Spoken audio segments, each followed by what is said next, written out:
नाही, मी तुम्हाला परत तेच सांगतोय की अजूनही या सगळ्या गोष्टी पाहणं आमचं चालू आहे. या सगळ्या गोष्टींचा प्रत्यक्ष सर्व्हे सुरू आहे. 2019 नंतर जर समजा तुम्ही महाराष्ट्राचं वातावरण पाहिलं तर सगळ्यात चिखल झालेलं आहे महाराष्ट्रामध्ये. मी मध्यंतरी एका कुठच्याही कार्यक्रमामध्ये गेलो होतो. त्यावेळेला त्या कार्यक्रमामध्ये मला असं वाटतं विधानसभेत गेलो होतो. बाळासाहेबांच्या माननीय बाळासाहेबांच्या तैलचित्राचं अनावरण होतं. मला समोर बसलेले लोक जे होते ते कोण कुठच्या पक्षाचे हेच कळत नव्हतं. बसलेले सगळे आमदारच होते. मध्यंतरी मला एक होतं पुण्यात, ते तुमचं नाट्यसंमेलन होतं ना, त्या नाट्यसंमेलनाला मला काही राष्ट्रवादीचे नगरसेवक मला भेटायला आल्यावर त्यांना मी विचारलं, म्हटलं 5-6 जण होते. आम्ही राष्ट्रवादीचे नगरसेवक. मी त्यांना विचारलं कुठल्या, ते 3 जण बोलले आम्ही पवार साहेबांचे. दोघे बोलले आम्ही अजित पवार गटाचे. इतका मेस झालेला आहे. अशा प्रकारचं वातावरण मी कधी महाराष्ट्रामध्ये आजपर्यंत कधी पाहिलं नाही. महाराष्ट्राच्या जनतेने कधी पाहिलं नाही. आणि माझ्या भाषणामधनं किंवा माझ्या बोलण्यामधनं सतत असतं की लोकांनी, जनतेने यांना वटणीवरती आणलं पाहिजे.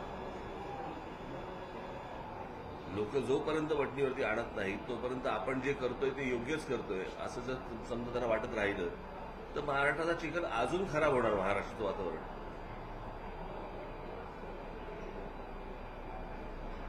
आणि हे जर मला असं वाटतं सुधारवायचं असेल, पूर्ववत महाराष्ट्र जर करायचं असेल तर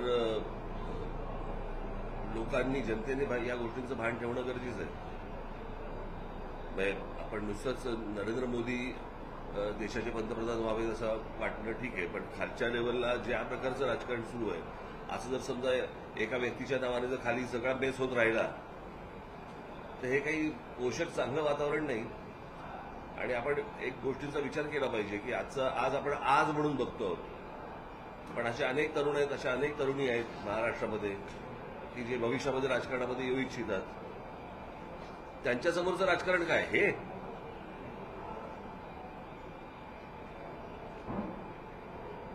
असं जर समजा त्यांना वाटायला लागलं, आज तुमच्या टेलिव्हिजन चॅनलवरती ज्या प्रकारची लोक येऊन बोलत असतात, जे तुम्ही दाखवत असता आणि तुम्ही दाखवता म्हणून ते बोलतात,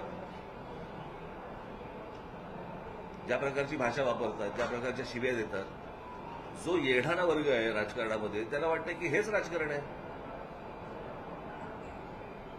आपण अजून खराब करत जाऊ या सगळ्या गोष्टींचं वातावरण. मला असं वाटतं की या गोष्टींचा निर्णय हा सर्वस्वी महाराष्ट्राच्या जनतेने घेणं गरजेचं आहे, आवश्यक आहे. त्यांनीच सगळ्यांना जर वटणीवर आणलं तर अन्यथा या महाराष्ट्राचं काही खरं नाही.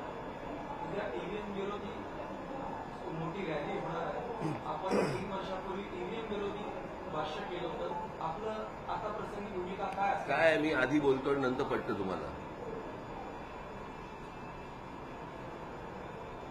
बरोबर की नाही?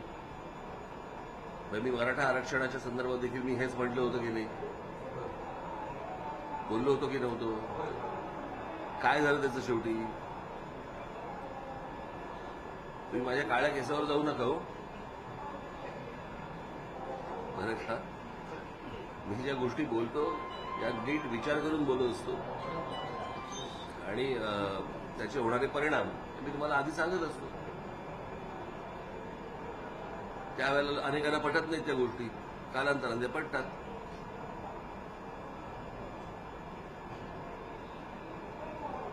आणि जगभर जर समजा तुमचं मतदान हे जर समजा शिक्क्यावरती जर समजा असेल, जगातल्या सगळ्या पुढारलेल्या देशांमध्ये जर समजा तशा प्रकारचं मतदान असेल तर आपणच का वोटिंग मशीन घेऊन बसलोय? बरं, मी बटन दाबल्यावरती मला कळतच नाही ते मतदान झालंय माझं नाही झालंय, फक्त खूप असा एक आवाज आला, याच्या पलीकडे मला कळतच नाही की बरं मी ज्याला मतदान केलं त्याला मिळालं का? मध्यंतरी काहीतरी काढलं होतं की ते मतदान झाल्यावर तुम्हाला काहीतरी स्लिप येणार, तेही सगळ्या ठिकाणी नाहीये. आणि या गोष्टी मी आधी बोलत आलो, अनेकांना त्यावेळेला अनेक जण कांगारूच्या पोटात होते.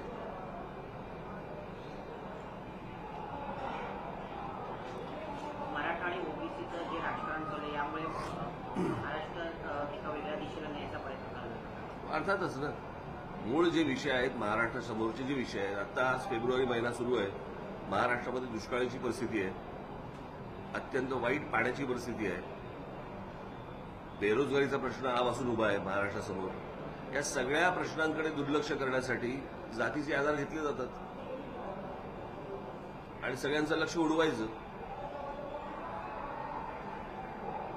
तुम्हाला आठवत असेल तर कसं आहे, माझ्या महाराष्ट्रामधल्या माझ्या मराठी मुलांना मुलींना याच महाराष्ट्रामध्ये नोकऱ्या मिळाल्या पाहिजेत, त्यांना शिक्षण, उत्तम शिक्षण मिळालं पाहिजे, याची सगळ्यात श्रीमंत राज्य आहे. या संपूर्ण इतक्या श्रीमंत राज्यामध्ये जर समजा अशा प्रकारचा टाहो फोडला जात असेल तर ते कोणतरी करवतंय हे तुम्हाला लक्षात येतं. बाकीच्या राज्यांमध्ये काय नाही होते हे. जो संपूर्ण महाराष्ट्र हा विस्कळीत करणं हे जर अनेकांचं जर ध्येय असेल आणि त्याला जर महाराष्ट्र बळी पडत असेल, दुर्दैव आहे.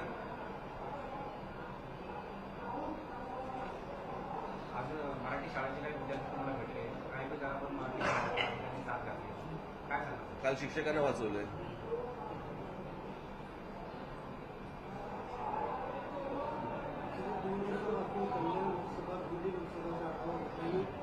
महानगरपालिकेमध्ये लोकसभेची सगळ्यात जास्त जागा आहे. तर लोकसभा निवडणुकीमध्ये आपली कशी तयारी असेल आणि कशा प्रकारे उमेदवार आणि कार्यकर्त्यांनी आमची तयारी सांगू तुला,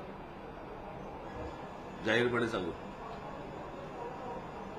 तुमच्या ऑफिसमधल्या गोष्टी सांगता का रे तुम्ही आम्हाला? हा,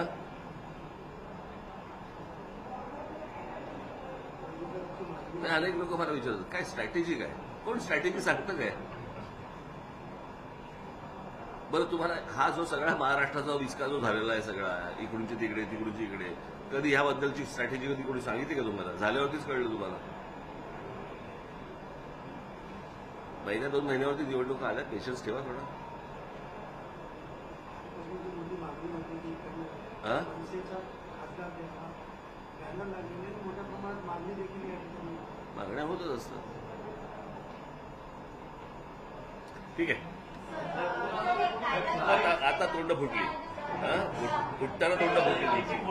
तुझा चिन्ह मिळाल्यानंतर पहिल्यांदा स्लाईडवरती गेले आणि माझ्याचं नाव घेत नाही. तुझाही चिन्ह मिळाल्यावर रात्री पक्षाचा पहिला चिन्हाचं लॉन्चिंग स्लाईडवर गेले. याचं कारण असं झालंय की आता सध्या काय आहे की आपल्याकडचे, मी अनेकदा माझ्या भाषणामध्ये बोललो की आपल्याकडचे महापुरुष हे आपणच जातीमध्ये विभागून टाकलेत आणि या महापुरुषांवरचं राजकारण फक्त आता सध्या सुरू आहे. त्याच्यामुळे कधीही नाव न घेणारे, छत्रपतींचं नाव न घेणारे आमचे शरद पवार, आज त्यांना रायगड आठवला. मी मागे ठाण्यामध्ये जाहीर सभेमध्ये मी सांगितलं होतं तेव्हा त्यांची मुलाखत घेतली होती, आठवते मी तुम्हाला? मी तेव्हाही तो प्रश्न विचारला होता की तुम्ही शाहू फुले आंबेडकर नेहमी बोलता पण शिवछत्रपतींचं नाव तुम्ही कधी घेत नाही.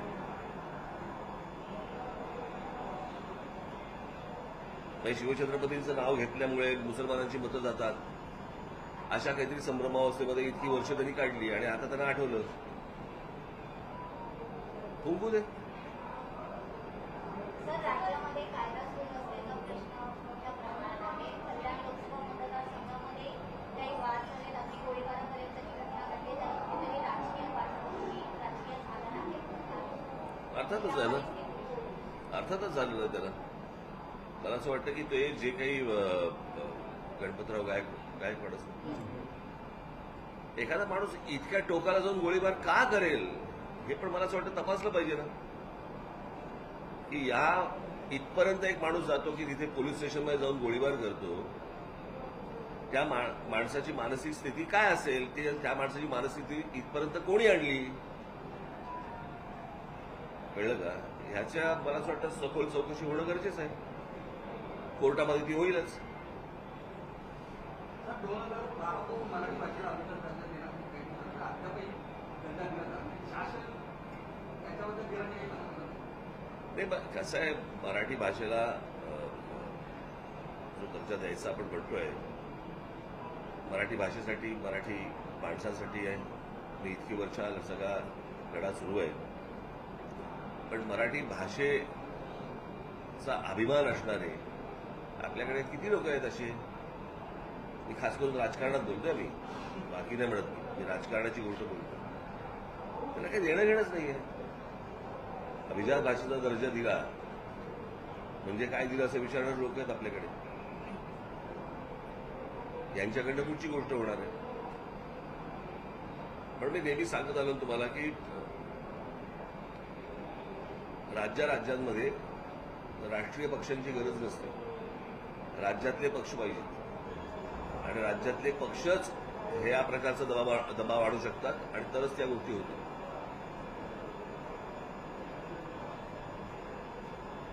अच्छा, मला वाटतं तुला काही विचारायचं आहे. मला वाटलं हात होती. तुम्ही मगाशी म्हणालात की जनतेनेच वठणीवर आणलं पाहिजे, पण आज राजकीय नेत्यांबरोबरच काही समाजातल्या लोकांनाही ईडीची भीती घातली जाते आणि त्यामुळे हे सगळं त्याचा ईडीबीडीचा काय संबंध आहे. मी लोकांच्या बद्दल बोलतोय, तुम्ही कशाबद्दल बोलताय. लोकांना ईडी पाठवली का, कोणी नोटीस पाठवली का. जनतेने या गोष्टी वटणीवरती आणल्या पाहिजेत.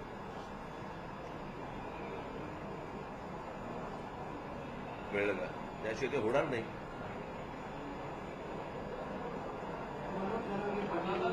ज्या पद्धतीची भूमिका मांडली रस्त्यावरती रस्ता रोको करणं असे आवाहन येतो. इलेक्शन शिक्षकांना इलेक्शन आपण बोलल्यानंतर आपली वारंवारी मागणी होती आणि नाही, मला समजत नाही की निवडणूक बस आता शेवटचा प्रश्न. मला समजत नाही निवडणूक आयोग हा नेमलेला आहे 5 वर्ष तिकडे म्हणजे सततचा आहे ना. 5 वर्ष काय काम करतात. तुम्हाला निवडणुकीची यंत्रणा उभी नाही करतायत.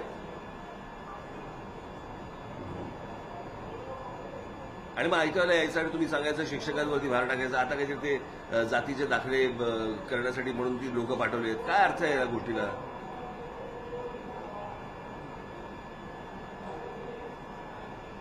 मग माझं म्हणणं एवढंच आहे की मग निवडणूक आयोग करतो काय, म्हणजे ती संपूर्ण संस्था करते काय.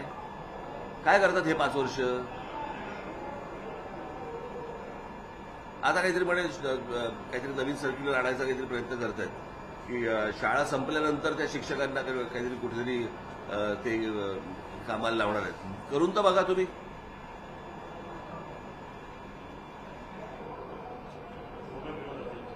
अर्थातच काही संबंध नाही त्या शिक्षकांचा. शिक्षकांनी मुलांना शिकवायचं सोडून हे कुठचे धंदे करायचे.